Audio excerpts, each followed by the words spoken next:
अगर आप कुछ सोच सकते हैं तो आप यकीन मानिए उसे आप कर भी सकते हैं। नमस्कार दोस्तों, मैं हूं आशुतोष और आपके अपने चैनल स्टेलर फार्मिंग पे आपका स्वागत है। दोस्तों, आज की वीडियो बकरी पालन से संबंधित रहने वाली है। काफी इन्फॉर्मेटिव जानकारी आप सभी को मिलने वाली है इस वीडियो के माध्यम से। ये वीडियो हमारे उन भाइयों के लिए काफी महत्वपूर्ण होने वाली है जो बकरी पालन कर रहे हैं या भविष्य में करने की योजना है।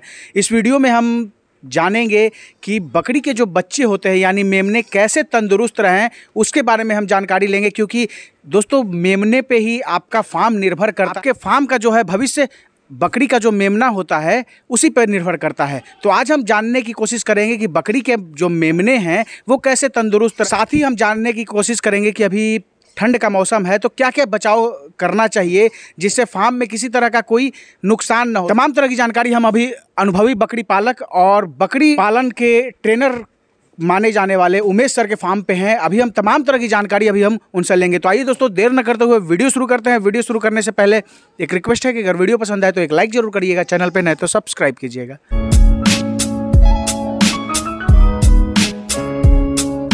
सर, हमारे चैनल पे आपका स्वागत है।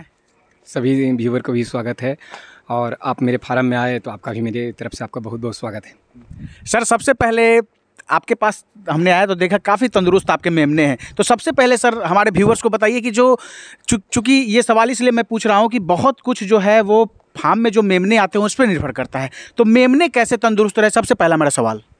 देखिए आशुतोष जी, सबसे बड़ी बात तो यह है कि पहले मेमना बचे, इस पर आदमी को सोचना चाहिए। अगर मेमना बचाना आप जान रहे हैं, क्योंकि बहुत ज़्यादा बाड़ा जितना लोग चला रहे हैं और मोर्टलिटी के बच्चे शिकार हो रहे हैं। बकरी बच्चा तो जन्म को देती है बच्चे को, लेकिन उतना लोग बचा नहीं पाते और वो कड़वा सच्चाई समझ नहीं पा रहे हैं। बस वो बच्चे मरे जा रहे हैं। बच्चा जिएगा, भरपेट खाना खाएगा, चाहे खाने में आप जो भी दे रहे हैं उसको पूरा खा रहा हो, उसको सही से हजम कर रहा हो, उसको दस्त नहीं लग रहा हो, तो बच्चे को ग्रोथ होगा ही होगा। क्योंकि अभी जो आप चारा आप देख रहे हैं इसमें मैंने अभी कुछ नहीं मिलाया है। आप बिल्कुल सवेरे के टाइम में आए हैं, अभी सवेरे का धूप निकला हुआ है। और देखिए, किसी भी मेमना को बाड़े में आप ये नहीं देख रहे होंगे जुकाम, किसी का नाक गीला, क्योंकि किसी को छुपाया हुआ नहीं है। तो बच्चे स्वस्थ हैं, बच्चे स्वस्थ रहेंगे तो कैसा भी आप खाना देंगे अगर वो खा रहे हैं तो बच्चे को शरीर में लगता है। बस यही है कि बच्चे का पूरा बीमारी पे बीमार मेरे बच्चे ना हों, एनीमिक ना हों, तो यही सब का ध्यान रखना पड़ता है। सर, साथ ही अभी हम आए तो देखें कि दोस्तों अभी स्क्रीन पे आपको वीडियो दिख रहा होगा। आप जो है एक खास किस्म का जो है दूध में कुछ मिला रहे थे, वो मेमने के लिए ही, तो क्या था वो बताइए। यही राज है जो आप सवाल पहले किए थे कि बच्चे स्वस्थ क्यों हैं। जैसे होता है आशुतोष जी, ये है कि जो छोटे बच्चे हैं, बकरी के बच्चे हैं, उनका रूमन विकसित अभी नहीं हुआ। तो रूमन अभी बना नहीं है उनका, तो विटामिन बी कम्प्लेक्स बन नहीं पाता। तो अब बच्चे को ग्रोथ करने के लिए, स्वस्थ रहने के लिए, बीमारियों से लड़ने के लिए विटामिन बी कम्प्लेक्स का बहुत ज़्यादा ज़रूरत है। तो चूँकि बच्चे कुछ बड़े हो जाएंगे, उनका रूमन विकसित होगा तो विटामिन बी कम्प्लेक्स उनका बनना शुरू हो जाएगा। तो उससे पहले विटामिन बी कम्प्लेक्स पूरा हो जाए उनके शरीर में, इसके लिए मैं जो आदमी का सिरप आता है पोलीबियोन नाम से या बहुत सारे नाम से भी आता होगा विटामिन बी कम्प्लेक्स, वो मैं मेमने को दूध में मिलाकर पिलाता हूँ। और इंसान चाहे तो डायरेक्टली मुँह में भी पिला सकता है। तो विटामिन बी कम्प्लेक्स उनको पूरा हो गया। तो पूरा हो जाने से बच्चे सर्वाइव करते हैं, ग्रोथ करते हैं, स्वस्थ रहते हैं। मेन यहाँ होता क्या है कि लोग बस ये सोचते हैं कि सेहत तो तभी बनेगा जब वो स्वस्थ होंगे। बिल्कुल। तो मेरा पूरा ध्यान रहता है कि बीमार ना हो, इनके शरीर में जो कमी है, जो कमी को मैं पूरा करूं, कमी होने ना दूं। और कमी क्या हो सकता है इसके बारे में मैंने डीपली पढ़ा है। क्योंकि जब बच्चे चराई पे रहते हैं या बकरियां चराई के लिए ही बनी है, मैं 100% एग्री हूँ इस बात से कि ग्रेजिंग के लिए ही बकरियां हैं, लेकिन हम उन्हें बाड़े में रख रहे हैं। तो ग्रेजिंग में तो बहुत तरह के प्रकृति ने उनको घास दिया है जिससे उसका पूर्ति हो जाता है। लेकिन स्टॉल फीड पे आप रख रहे हैं तो बकरी अपने मुंह से थोड़े बोलेगी कि मुझे ये चाहिए, मेरे अंदर ये कमी है। क्योंकि बाहर में तो चर के वो चीज़ों को पूरा कर लेती है। यहाँ आपको विशेषज्ञ बनना पड़ता है, जानकार बनना पड़ता है कि इसके शरीर में क्या कमी हो सकता है इस एज में। तो विटामिन बी कम्प्लेक्स देके उसका पूरा किया गया पहला स्टेज। इसके अलावा बहुत कुछ है जो मैं इस पर अप्लाई करते रहता हूँ जिससे बच्चे बिल्कुल स्वस्थ हैं। और स्वस्थ हैं तो मज़े से साधारण खाना भी खा रहे हैं तो सेहत ठीक है। सर, अभी स्टॉल फीड की बात आई और स्टॉल फीड का कंसेप्ट जो है अगर कहा जाए तो हम देखें कि सबसे पहले जो है आपने ही बताया इसको कि स्टॉल फीड पे बकरियां जो है रख सकती हैं। काफ़ी लोग बोलते हैं कि चराना भी, बकरी को चराना ज़रूरी है, लेकिन आपने स्टॉल फीड पे इसको सफल करके दिखाया है। तो सबसे पहले सर मेरा सवाल ये रहेगा कि स्टॉल फीड और चराई के बकरियों में अंतर क्या होता है। देखिए आशुतोष जी, मेन बात है कि बकरी तो चराई के लिए ही बनी है, मैं पहले ही बोल दिया। तो चराई पे बकरियाँ स्वस्थ रहती है, इसके पीछे कोई तो कारण होगा। चराई में क्या उसको वहाँ काजू मिल रहा है? चराई पे जब बकरियां रहती है तो अपना आवश्यकता को पूरा करती है। वो कुदरत ने उसको गुण दिया है, वो सूंघती है फिर उसको खाती है। जो खाने वाला चीज़ नहीं उसको नहीं खाएगी वो, तो सूंघती है, उसे जो चीज़ की ज़रूरत है। जैसे कि उदाहरण मैं बता दूं आपको कि अब उसे कैल्शियम की आवश्यकता है, तो कौन सा पौधा से कैल्शियम मिल सकता है? शायद किसी से मिलता होगा जो हम नहीं जानते हैं, वो अपना तलाश लिया, खा ली।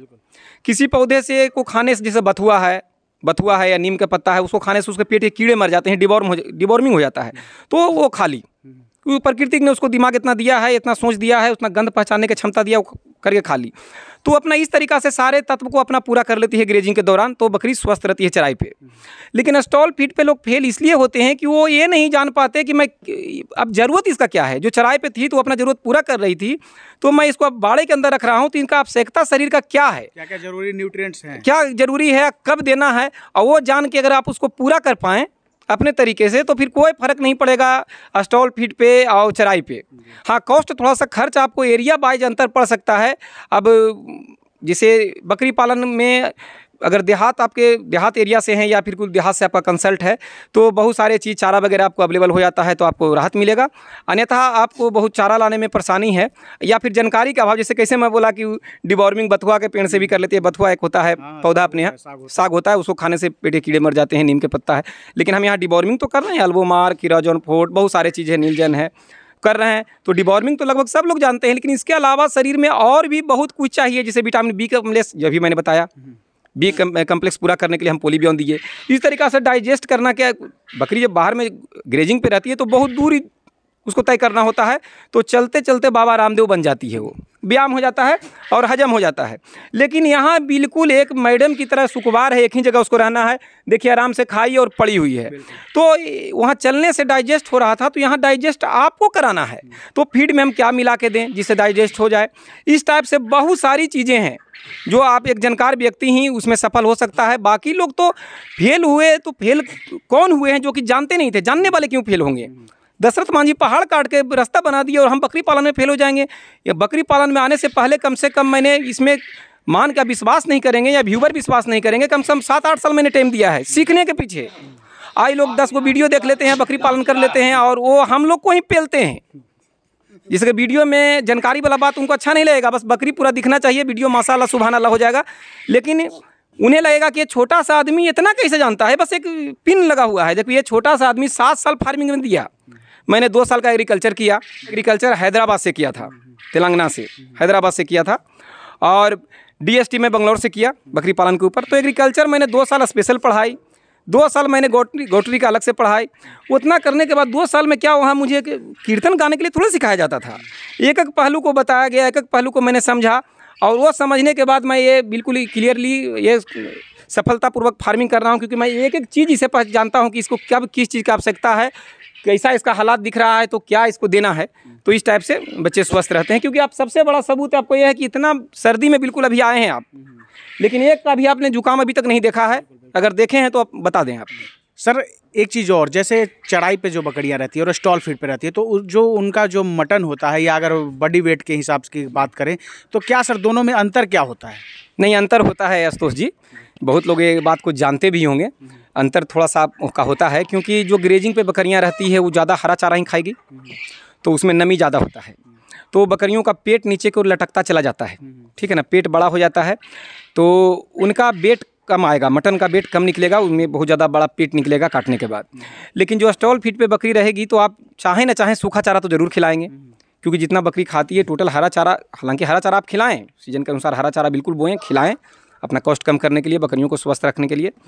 तो हरा चारा चाहते हुए भी स्टॉल फीड पे आप कम दे पाएंगे, सूखा चारा जरूर देंगे। तो सूखा चारा जब बकरी खाती है तो उसका जो शरीर में कसावट आता है, नमी मुक्त होता है, नमी कम होता है और शरीर में कसावट आता है, तो उससे क्या है, बकरी के शरीर में वसा भी बनता है ज़्यादा, और मांस में कसावट आता है, पेट नीचे की ओर बहुत कम लटकता है। तो ग्रेजिंग के अनुसार या ग्रेजिंग की अपेक्षा कह सकते हैं, ग्रेजिंग की अपेक्षा स्टॉल फीड वाली बकरियों में मांस वेट में ज़्यादा निकलता है। हाँ, ज़्यादा, कुछ ज़्यादा 10% का अंतर पड़ जाता है। सर अभी जैसे ठंड का मौसम है, तो हम ये जानना चाहेंगे, जो हमारे व्यूअर्स बहुत सारे ऐसे हैं जो ऑलरेडी कर रहे हैं बकरी पालन, तो उनकी सहायता के लिए, उनकी सहूलियत के लिए बताइए कि जो ठंड के मौसम में क्या क्या सावधानियाँ बरतनी चाहिए।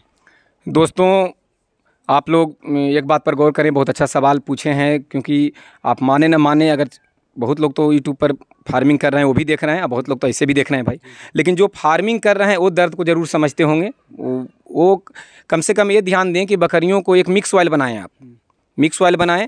किस तरीक़ा से मिक्स ऑयल बनाया जाता है, लंबा प्रोसेस है, कभी समय मिला तो मैं ज़रूर बना के दिखाऊंगा आपको।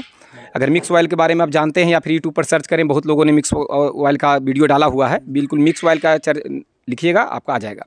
तो आप मिक्स ऑयल बनाएं और बकरियों को सर्दी के दिनों में 10-10 ml मुँह में पिलाएं। 10 ml अगर संभव ना हो, तेल महंगा है तो 5 ml या 3 ml भी प्रतिदिन बकरियों को आप पिला दें। अगर मुँह में ना पिला पाएँ, आपको वो भी महंगा पड़ रहा है, तो कम से कम हफ्ते में 2 दिन 2-2 बूंद सभी बकरियों को नाक में मिक्स ऑयल डालें। जो सरसों, लहसुन, अजवाइन, कलौंजी मिला के बनाया जाता है, आप सर्च करके देख लें, मिक्स ऑयल के बारे में यूट्यूब पर होगा। तो वो नाक में ज़रूर डालें हफ्ते में 2 दिन कम से कम, अगर ना पिला पाएँ तो। उससे क्या है कि सर्दी जुकाम नहीं होगा। उसके बाद बाड़े में आप लकड़ी का तख्ता, ताकि नमी से बचे। मेन नमी दुश्मन है बकरियों का, तो बाड़े में लकड़ी का तख्ता रखें जिसमें बकरी आराम से लकड़ी के तख्ते पे बैठे। लकड़ी का तख्ता अगर आपके पास अवेलेबल ना हो तो बांस का फट्टी, बांस का जो ढड्डी है उसको जोड़ करके बना लें, ताकि डायरेक्ट वो ज़मीन पे ना रहे। क्योंकि ज़मीन पे बकरी रहेगी, रात भर बैठेगी, तो ज़मीन का जो नमी है, थोड़ा ही सही लेकिन नमी उसके शरीर में मिलेगा, तो नमी से धीरे धीरे उसको नुकसान होगा और बकरी को जुकाम, निमोनिया वगैरह होगा, जिसमें बकरी का जान भी जा सकता है। और एक बीमारी आता है तो बकरी में बहुत तरह की बीमारी का खजाना हो जाता है। तो नमी मुक्त बाड़ा रखें।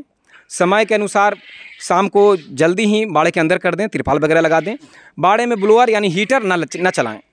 हीटर ना चलाएं, उससे क्या है कि ओवर हीट आपका हो जाएगा। और सवेरे जैसे ही बाड़े से बाहर आप निकालेंगे तो अचानक अंदर गर्म है और बाहर ठंडा में बकरी निकली तो भी आपको लॉस होगा। मैं इतना कितना भी ठंडा पड़े, मैं जल्दी हीटर का इस्तेमाल नहीं करता। हाँ, 100-200 वाट का बल्ब जहाँ तहाँ मैं बाड़े में जला देता हूँ। ठीक है, 2 महीना मुझे बिल ज़्यादा ही भरना पड़ता है तो चलेगा, बकरी तो जान तो बच रहा है। तो 100 या 200 बल्ब का बल्ब जला दें। थोड़ा सा बिल आपको ज़्यादा भरना पड़ेगा, बिजली बिल ज़्यादा देना होगा, लेकिन हीटर का इस्तेमाल ना करें। ब्लोअर खास करके जो गर्म हवा देता है तो बिल्कुल इसका इस्तेमाल ना करें।